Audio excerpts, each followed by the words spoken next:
All right, good morning, class. Welcome to science seminar for the day. I'd ask you, if you haven't already, to turn off the Wi-Fi on your mobile devices so that recording can go unimpeded. Today, we are going to talk about water purification in rural Iowa. And our speaker today is Dr. DeBoer. Let's introduce him. Nice to meet you. I think many of you know me. So if you don't, you can come and introduce yourself afterwards. So we're going to talk about water purification today. You guys know the story in Matthew where Jesus is talking about the righteous and the unrighteous. And he says, I'm going to invite the righteous in because they did all these things for me, including, he says, I was thirsty and you gave me something to drink. I was a stranger and you invited me in.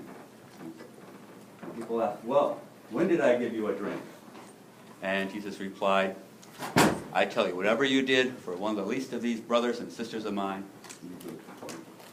So as we think about providing water for people, we should think that we're not just providing water for people, but providing water for people. Yes, and hopefully from that we'll get some living water out of the whole deal. Yes? Okay.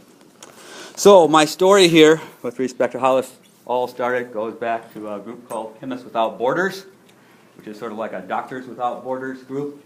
They're a bunch of do-gooder chemist people who want to, save the world with chemistry. And so up on their website, one time I noticed a little ad here for an intensive training course in low-cost water treatment with what they call biochar. So I sent in my little application, and it was received. And so we set off on this little adventure. So to tell you a little bit more about this, there's a little video that goes with this, and let's see if we can pull that up. And I'll give you an introduction to what we're talking about here today.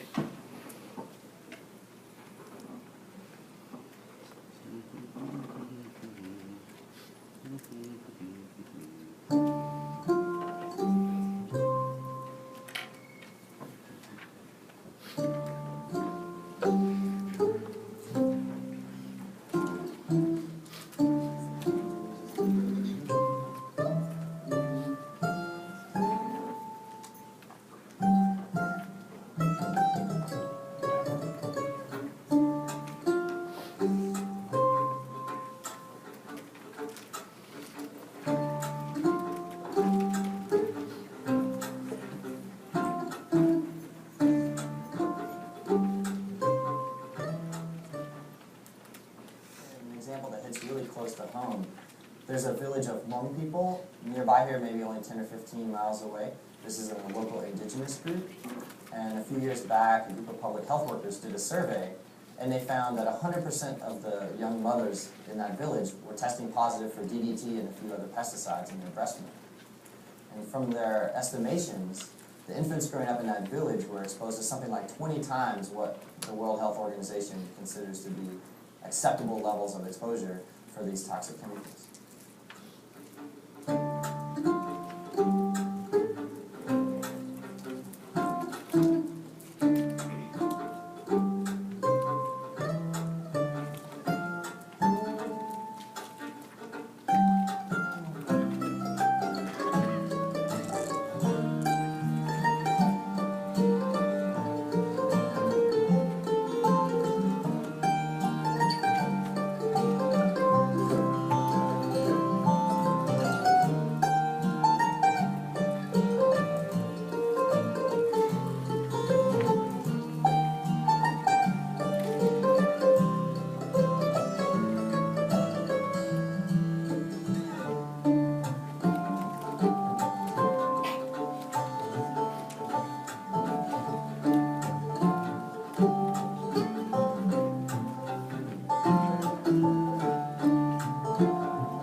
Okay, so that gives you a little bit of an idea of some of the things going on there with respect to the use of charcoal to purify water, especially with respect to these organic contaminants, pesticides, mostly in different places. So, I joined this little crew of merry men, and so I took a flight from Dallas-Fort Worth all the way to Beijing, China, over the top of the world, here to PEK, as it's called. And I got to China. I flew this big airplane, 787 Boeing Dreamliner thing, just queued up with all recent movie videos that you could want to watch and stuff like that. So that was all fun. Okay. And I got to China and landed in the Beijing airport. Very new airport built for the Olympics that occurred there not so long ago. Big steel, glass, all kinds of stuff there. Yes, big, beautiful airport to stand in lines in. Yes. This is an interesting little picture. Let me see if I can get to work. So here's your airport come and go sign, right, in Chinese. Oops, well, that didn't work. Try that again.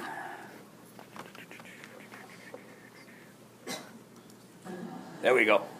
And there it goes to English. Yeah, there it goes back and forth. So if you can't read Chinese, don't worry. Just wait there long enough and the sign will change. And you'll be able to read it. So that was good. All right. There's these little things entertain me. I don't know about you, but they do me. So, all right. So then I flew from China down to the northern part of Thailand, the town of Chiang Mai, which is kind of a big tourist town now in Thailand. And I stayed at this little hotel for the first night I got in. Now, interesting story. I got in about midnight, so it was dark. Yes. And got a taxi from the airport. Right, gave the taxi people my address for this hotel that I'd never been to before. And so we started driving around town looking for this hotel. Taxi driver couldn't find it, kept calling his headquarters. How do you find this place? Not on the GPS. Yeah. Eventually they just kind of threw me out in the street and they said, we think it's down that way. Okay. This is the middle of the night. Strange country, never been into, right? Yes, it's down this kind of street. So anyway, I eventually find it on my own, wandering the streets of Chiang Mai. Yes. But the proprietor was supposed to be staying up waiting for me. And I knock on the door and nothing happens, right? Nobody answering the doorbell, right? So I think, oh man, what am I going to do here? On the other side of the world, in the middle of the night. I don't speak the language. I don't know where I am. Yes, now I can't get into the motel, and I'm tired and on a plane for 20 hours. What am I going to do? Yeah. Well, within minutes, a group of young ladies walked down my street, and they came right to my motel, and they had a key to get inside. I said, hey, when you go inside, can you tell the proprietor I'm waiting for them? Oh, sure, come on in with us. Okay. So, went right on inside. So that was a nice sort of thing that figured out that, you know, Chiang Mai is not a rough and tumble sort of town, but it's full of young college type kids, full of town, right? And everybody's pretty nice to each other there. So that was kind of an interesting experience to have. This is what the hotel looks like in the daytime. And this is an interesting thing. When you come into a house in Thailand, you take off your shoes so as not to track the dirt all over the place in a nice clean part of the house. I think that's a really good idea, and maybe we should adopt that custom here in the States too. Might make life more comfortable for everybody. All right, so here's the streets of Chiang Mai. It's a pretty active little town. There's this part of the city that they call the old city, kind of a square, 3 or 4 square mile sort of area, full of little shops and motels and stuff like that. And I came in on a Sunday, so it was kind of quiet. But they have these little taxi, motorcycle type taxi things and stuff like that. You can give them like a 25 cents and they'll drive you all over the little old city there. And you can be a tourist and enjoy that kind of stuff. Then I went to this little restaurant where I was to meet the guy who was supposed to drive me out to the countryside. We were supposed to get to work. And the restaurant was called the Bird's Nest Cafe. And there I met the driver who was going to drive me out to the countryside. And so we took a trip outside of town, out along a country road, okay, in the direction of what they call the Poon Poon Center for Self-Reliance. So out to the country now, leaving the big city of Chiang Mai. Travel a little bit further until eventually we get to our destination on these little back roads there in a pickup truck. And so then I went to class in the morning with a group of about 20 or so people from all over the world, and we'll talk a little bit more about them later. And we had lectures on civil engineering type stuff, hydraulics, environmental engineering, all this water sustainability type of thing. So morning we had lectures, and you guys see me in there? Yeah? All right. Yeah, there I am, way back there. Yeah, back row learner. Yeah, because if you sit in the front row, then you can't lean back. So anyway, now between class and labs in the afternoon, you may have to go to the restroom. Out there in Southeast Asia, we don't have a European-style toilet. You have the squat-type toilets, so that's different for some of us, right? Okay. Another thing you'll notice is that there's no toilet paper. They wash their bottom rather than wipe them with toilet paper. So interesting cultural experiences as you take care of life issues like that. Okay. So back to the theory of what we're doing. Back from bathroom break, back to class here. What did we do in class? Well, there's these systems that we studied and built over there during this little project, and they come in a couple standard sort of sizes. The top one here provides about 1,000 liters or so of water, drinking water a day, and the bottom one provides maybe about 100 or so liters of drinking water a day. But they both have the same sort of design to them. What you have is water coming into this first tank here, and actually comes in the bottom, and it goes up through the sand and the gravel, and that acts as your first sort of filter for large types of particles and things. And then it goes over into the second tank, which is called a slow sand filter. And this one sets the rate of water flow for the rest of your system, this slow sand filter. And at the top of that sand filter, right up here, is a biofilm of little critters and bacteria and stuff like that all you biologists might learn about in cell biology class. And that biofilm eats up lots of stuff as it crosses that interface between the water and into the sand filter. So the biofilm is an important thing to have there, and it's important to keep your biofilm healthy, keep the water flowing so there's oxygen in the water as things go through. And then the water goes through the sand filter and then up into your next tank. And the next tank contains the charcoal that we'll talk about here in a little bit. And that's what grabs onto those nasty organic compounds that Dr. Hathaway and others might be making in their labs and selling to commercial farmers to spray on their crops and things like this. Okay? Oh, there he is, Dr. Hathaway. Or people like Dr. Hathaway, not our Dr. Hathaway, because he came here so we won't have to do things like that, right? So, all right. So after all those nasty organics are captured by the biochar here, the water continues to flow into a storage tank, and that's what you have over there. So these are sort of choose the person's scale here. Okay? You can see that the top one is bigger than the person, and the bottom one is about half of a person's size. Okay? So here's some equations of the day from class. We have equations of the day in general chemistry class, equations of the day in civil engineering class. Talk about hydraulic loading, loads, and Darcy's law, and all these little equations that you can use to calculate what your flow rate is, what your residence time in the charcoal is going to be, and all those sorts of things, so that you can try to have some idea of what you're doing to build these different water purification systems. So lots of nice theoretical stuff there that you can use your TI calculator to help you solve. And then in the afternoon was lab time, just like it is here at LeTourneau. You go to lab in the afternoon, but our lab was outside, where it was nice, instead of in those labs, no windows. So we were outside, and what we had to do is we had to make the charcoal, sift the sand, sift the gravel, put all together the tanks and all that kind of stuff to build these water purification systems that we had learned about in the morning. And so we started with these sticks of eucalyptus. That's how you say that, eucalyptus tree. Okay? And we cut them up into little pieces.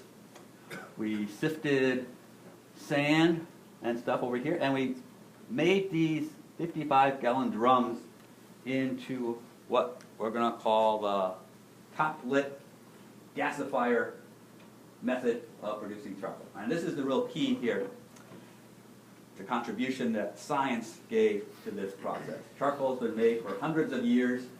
The techniques to make charcoal are tedious and long, and they expose lots of people to smoke and other things which isn't good for them.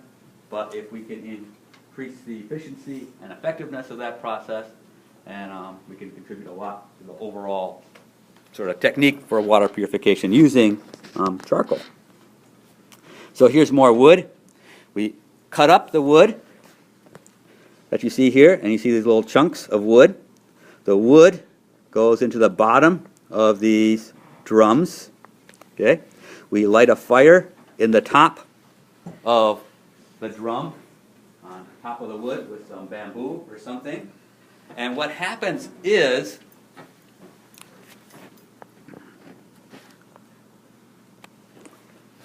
you light your fire here, air draws in through here and here. You get a bunch of gases up here which continue to combust. And so this chamber here is called a gasifier. Okay?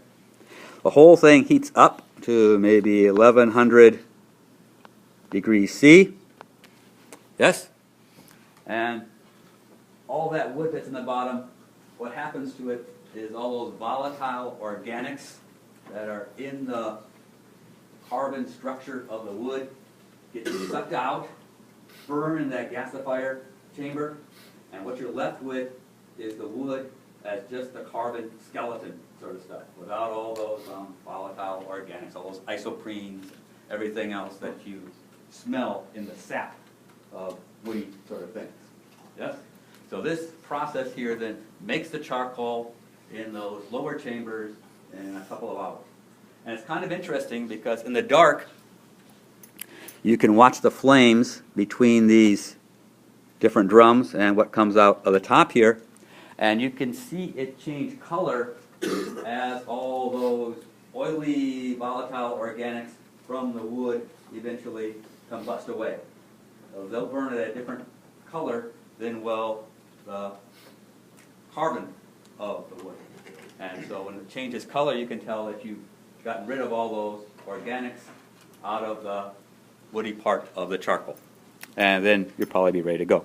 So then you bag all the stuff up, and you put them in these different bags here. So we made hundreds and hundreds of kilograms of charcoal doing these things late into the night, watching the fires burn and sitting around singing songs and sharing stories of the good old days back in Texas at LeTourneau University, right? Yes. Yeah, I mean, whenever you do experiments, there's a lot of sit around time, okay? And this is when you get to know people, share their stories, get to share your stories with them, And as we get further along in this story, we'll tell you some of the stories of the other people that I heard as we went along here. And then if you do get a chance between, lunch and lab in the afternoon, you can take a little nap on the hammock overlooking, the valleys and the mountains in a beautiful part of Thailand there. So that's nice, isn't it? I think so. That's the ooh and ah picture. So you're supposed to ooh and ah. Ooh, ah. Yeah, okay. All right, so here are some of the peoples that I worked with, and let's tell you a little bit about some of their stories that I heard. This is what we call a blue barrel system that we set up on one of the local farms around. Okay, and here I am. You can see me there. Yes, I got my hat on. Yeah. Ooh. All right. This guy here is the farmer person that we're helping out, and so he's a very interesting character, Thai guy. Married to a former Peace Corps lady, and real sort of environmentalist, sort of political activist sort of guy in Thailand with respect to doing things like this. Let's talk about some of these other people in here. Starting over here on the left, this guy was from Belgium. He was living in Thailand now. He used to work for the European Space Agency. And he went on a vacation to Thailand and said, hey, forget that space stuff, right? This is real living. And so he kind of lives on a commune type farm there in Thailand and joins in these sort of sciencey work type projects and stuff like that. So that was good. Let's see. Who else are these people in here that are worth telling stories about? This guy up here is from Japan. Hey, he's the only guy there older than myself. Well, that's one of these young kids, right? Like you. So he's another old man like me. And he grew up in the States, but had been living in Japan for 30 years or so. And apparently he made a bunch of money in the music industry, and now he just goes on these vacation work project things. Rough life. There. So you talk about making money in engineering, I think you got the wrong field. You should go into music industry. Find the next Madonna or whatever it is. Okay. This guy next to him up here, oops, sorry, went wrong. Try that again. This guy up here is from Mexico. Doesn't look like a Mexican. No, but he is. I guess he's American first, and then he moved to Mexico. And he does lots of environmental or development type work in Mexico. And what they use there for their charcoal is bones. They take bones of animals that come from the rendering plants near them, and they use the bone to make charcoal. And you say, well, why use bones to make charcoal? Why don't you just cut down the trees or something? Well, maybe there are no trees. Well, that's not it either. Okay. They use bones because bones contain calcium, and calcium apparently binds well with arsenic. And a lot of the groundwater in Mexico, like it is in West Texas, is full of arsenic. And so this bone charcoal is specifically developed to bind to the arsenic and take arsenic out of this groundwater. So he was an interesting person to hear stories about and from and stuff like that. Okay. This young man here, the long-haired hippie-looking guy, yes? He was from some commune in Colorado. A lot of these commune-type people that came out here. And he would just travel around the world checking into these different types of work projects. He's got an engineering degree in civil and environmental engineering. And he just did a walkabout here, just a little bit older than you guys are, walking around the world, seeing what he can see, and doing what he wants to do there. Okay. This young lady right here, okay, is a professor in Laos, which is right next to Thailand. Okay, and so she had lots of stories to tell me about what it is like to be a professor in Laos, and I told her what it's like to be a professor at Paterno, and I won't tell you how the comparison turned out there, but that was interesting stuff to go on there. Okay, and another interesting guy here was this guy right here, standing next to me. Yes? He's an interesting character. He was a West Point graduate. You guys heard of West Point? Yeah. So, smart guy. He was in the military. He was in Afghanistan as one of these special force type guys, you know, real Rambo type guy, behind enemy lines, doing all that spy and search and destroy and whatever else they do as special forces, right? And then when his active military time was up, right, you know, I think he was in the reserves or something, but he decided that the best way to fight terrorism is to help the people. And one way to help the people is to give them water. And so his mission in life was to bring water to people so they can do other things, and they aren't going to be fighting about stuff, and all his buddies aren't going to be in danger, and he just pull up. And he's also a very professing Christian in this. Yes? And I felt this was his Christian calling to do this, and he's been doing all kinds of these water projects off in Afghanistan and Pakistan because he knew the area from his military time there, and he kind of knows how things run, and this is what he does now. He beat his sword into a plowshare, and now he's doing good stuff here. And so he was a real interesting guy to talk to, and we shared lots of stories there about stuff like that. And that was good for both of us. So that was fun. All right. So, Thailand. This is a temple in a village near the farm. Okay? And it's full of these Buddhist temples all over the place. Okay? In the morning, at the farm that we were at one time when we went out to set up a system, there's these nice hot springs coming up out of a pond. And in the morning, the steam was coming up as the sun was coming up. It was all pretty. And across the pond was this monastery or temple. And in that monastery or temple or whatever it was were a bunch of monks. And they were singing. And you could sit back, hear them sing, right? Watch the steam come up from the hot water. Enjoy the sun coming up. I mean, wow. I mean, that was sort of a magical moment there that I'll remember from my Thailand visits. Yes, these chantings that go on in the temple. But there's a larger question there. You know, what is Buddhism? What were they chanting about? Right? I mean, what's the nature of the religious worldview in Thailand, if you're interested in that kind of stuff, and I kind of was. Okay?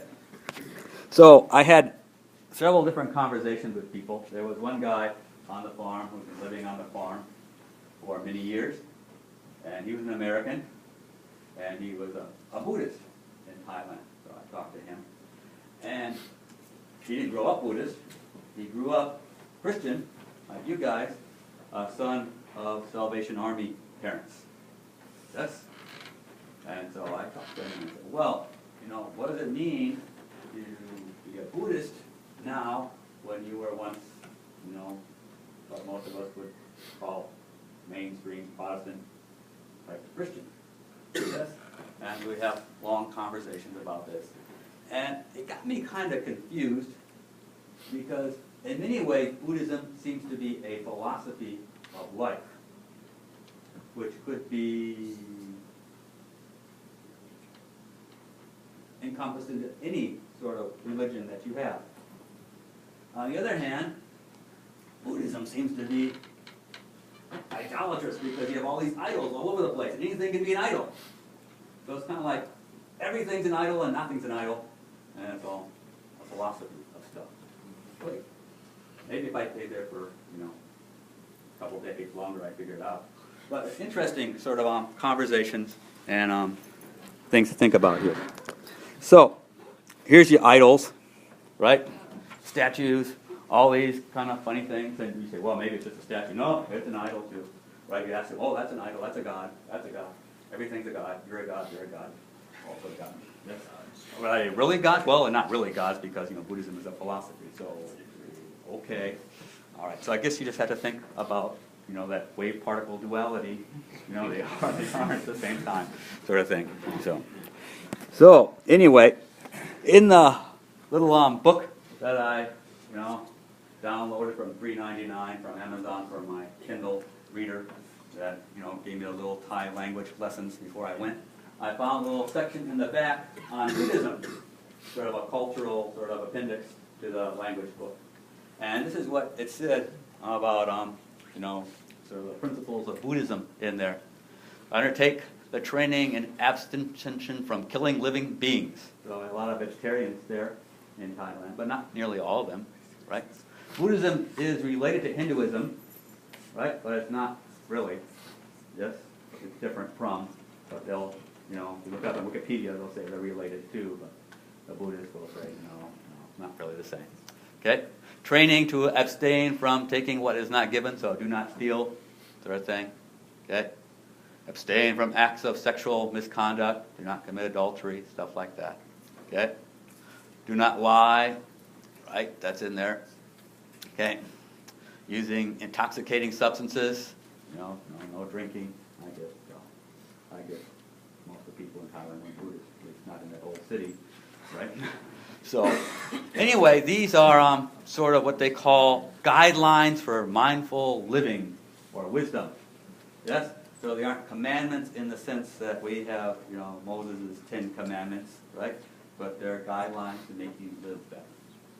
And this is where it gets kind of philosophical, because much of Buddhism is talking about how you live. Are you living well, or are you not? And by following the suggestions and principles of the Buddha, okay, you can live a better life. And I think there's a lot of truth in much of what they say there. Okay? All right. Just like LeTourneau is sort of a center for academic discussion of all things important to the world of science and Christianity. Yes?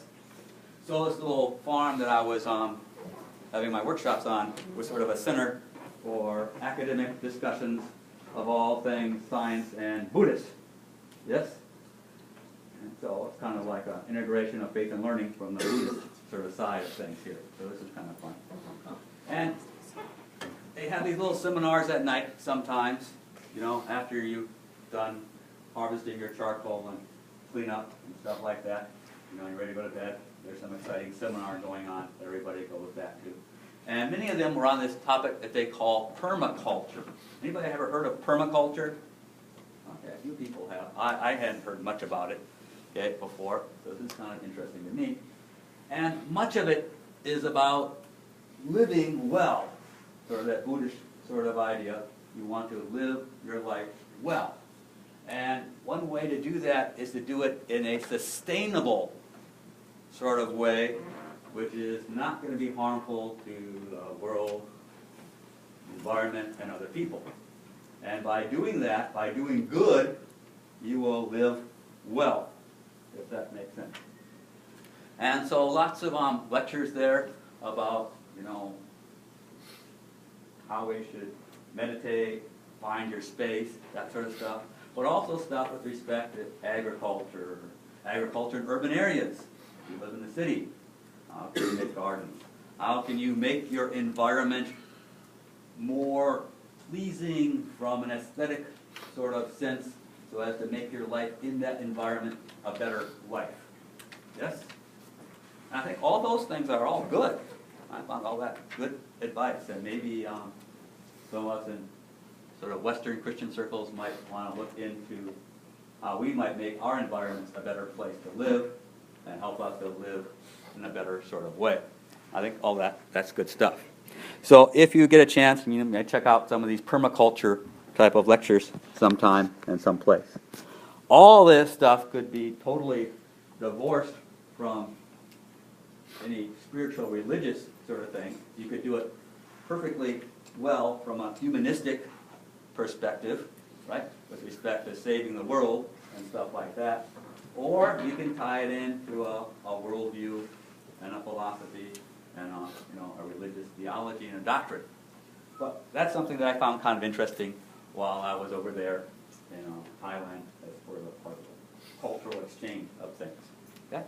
And you guys all know that whenever you go do some scientific project someplace, it's not just all about the scientific project, it's about who you meet, yes, about what you learn about the place that you're going, and things like that.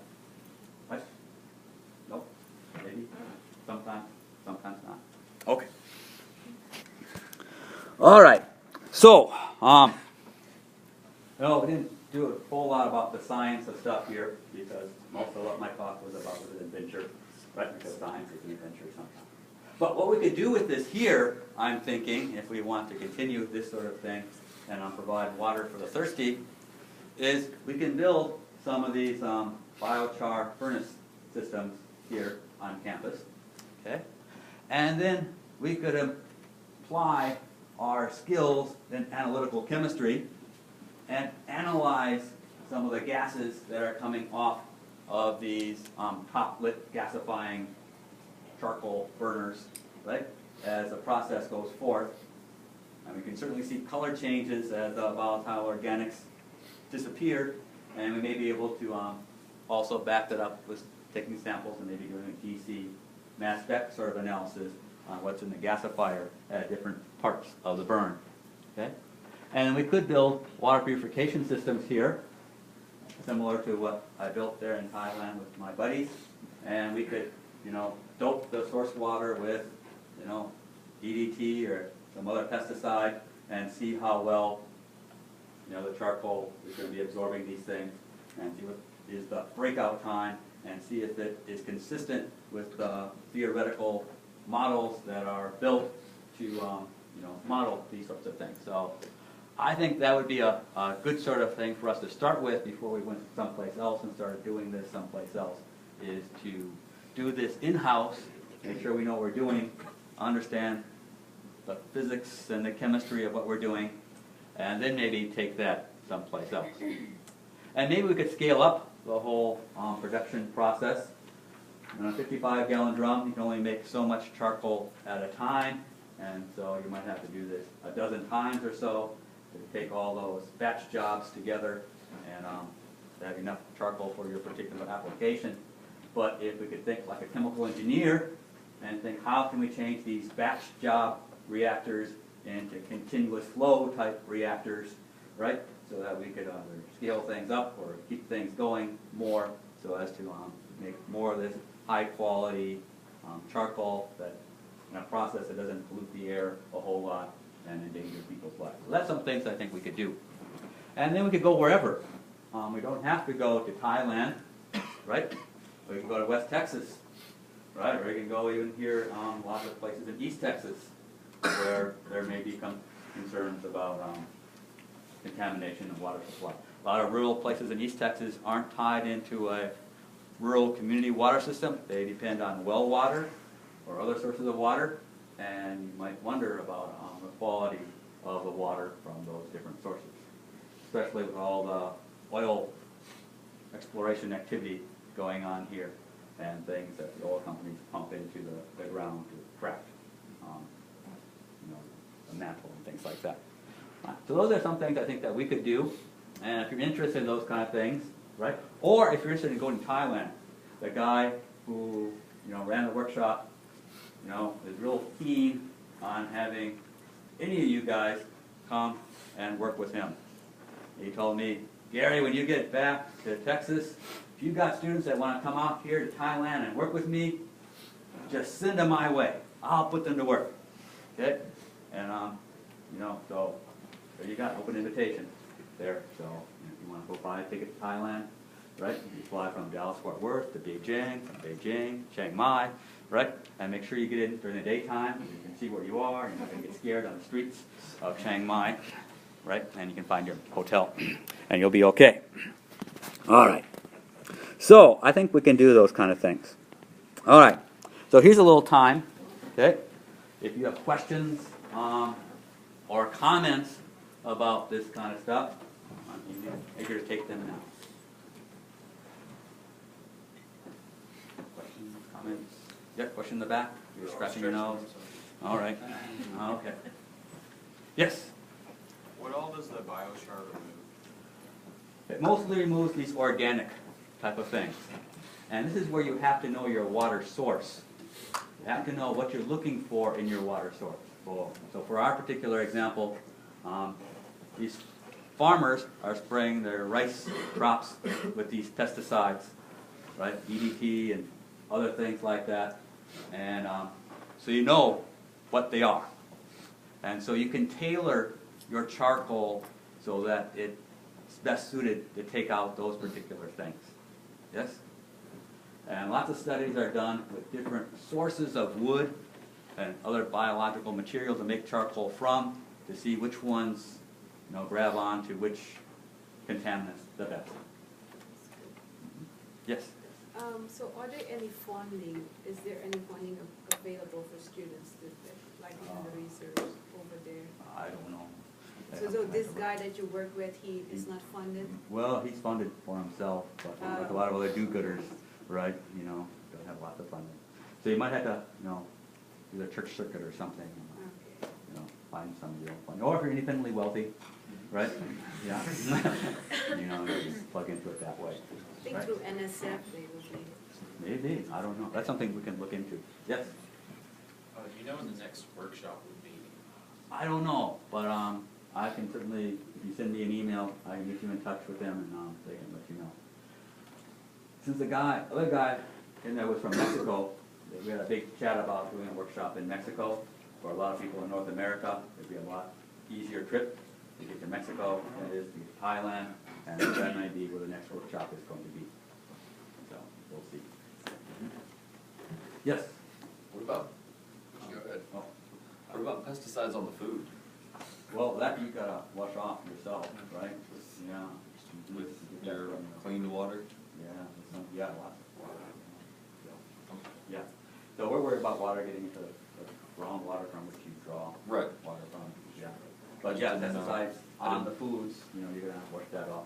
Okay, I didn't know if it was as much of a concern as the water. Yeah, I think the pesticides are sprayed on the crop before they fruit, but I'm not sure about all that kind of stuff. Yes?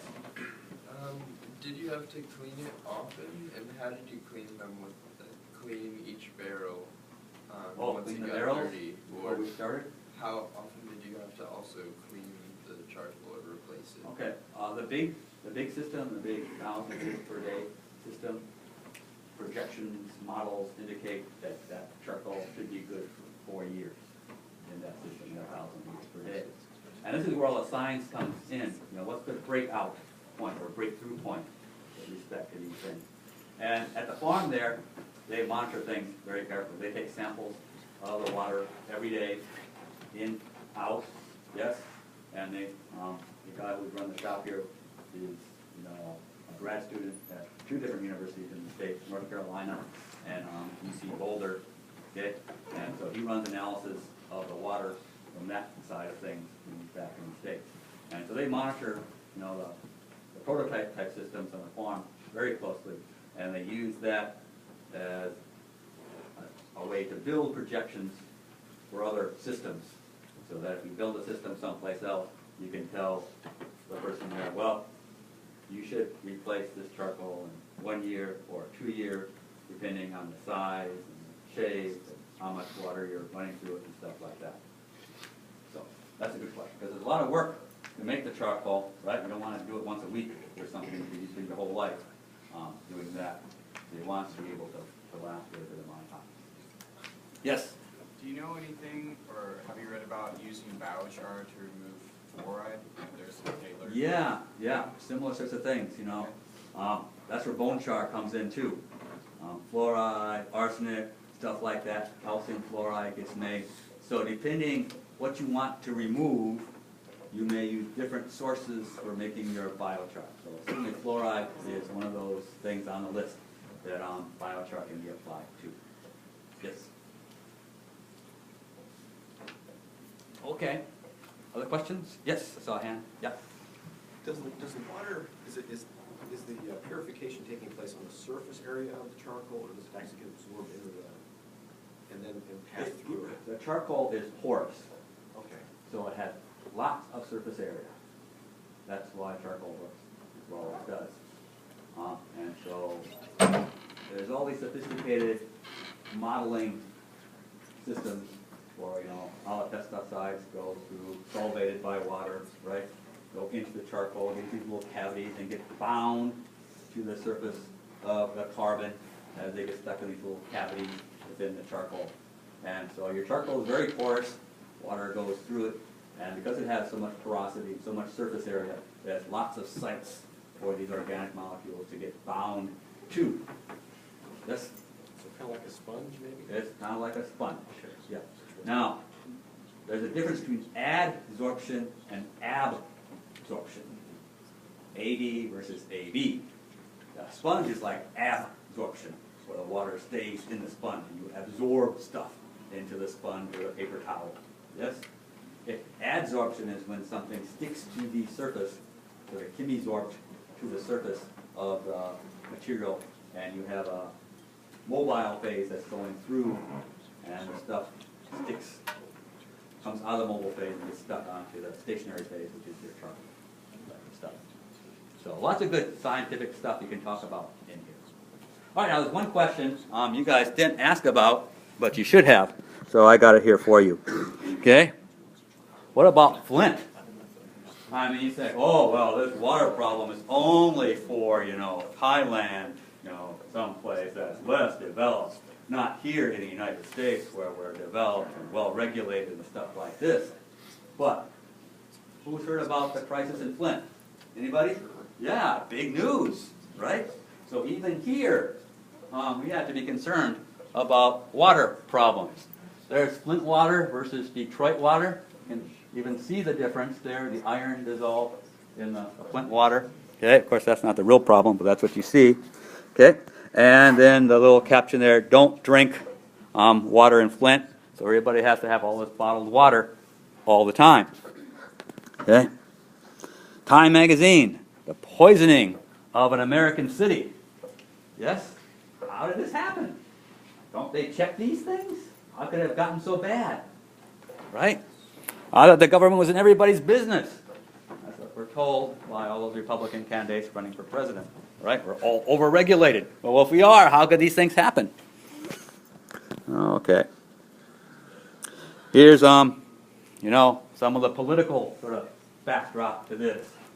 Flint goes bankrupt. Governor appoints a technocrat to run the city instead of the elected representatives. Technocrat changes the water supply, and now you got these problems here, right?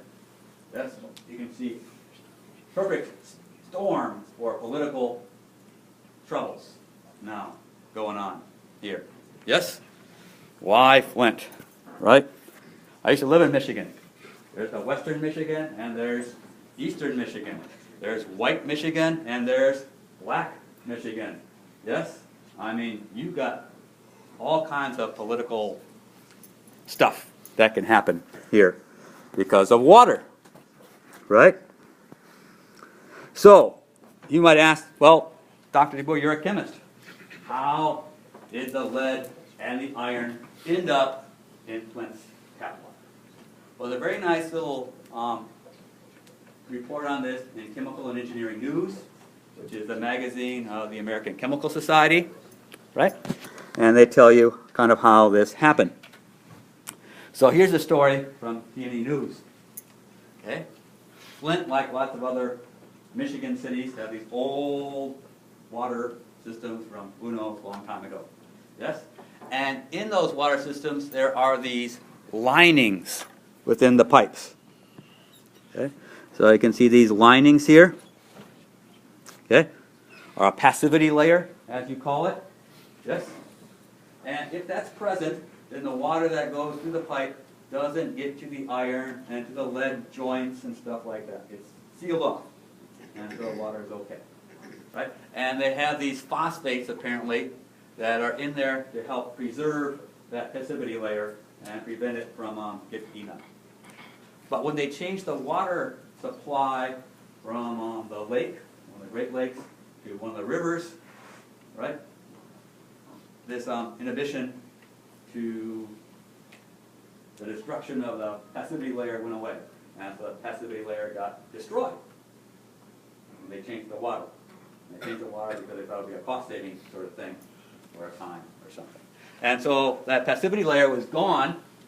You didn't have your inhibitors in there to inhibit the corrosion, so now you have all this stuff in the water that can corrode the pipes.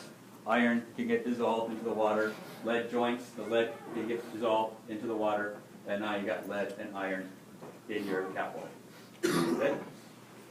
Now I assume the solution to that is restore that passivity layer somehow, right? And reintroduce those inhibitors. If that can be done without, digging everything up, I don't know. So that's something we're going to have to kind of follow along and see how that works. But this is a real problem. It's not just a political sort of thing. It's real out there. Okay. Here's some more pictures from the C&E story here. Okay.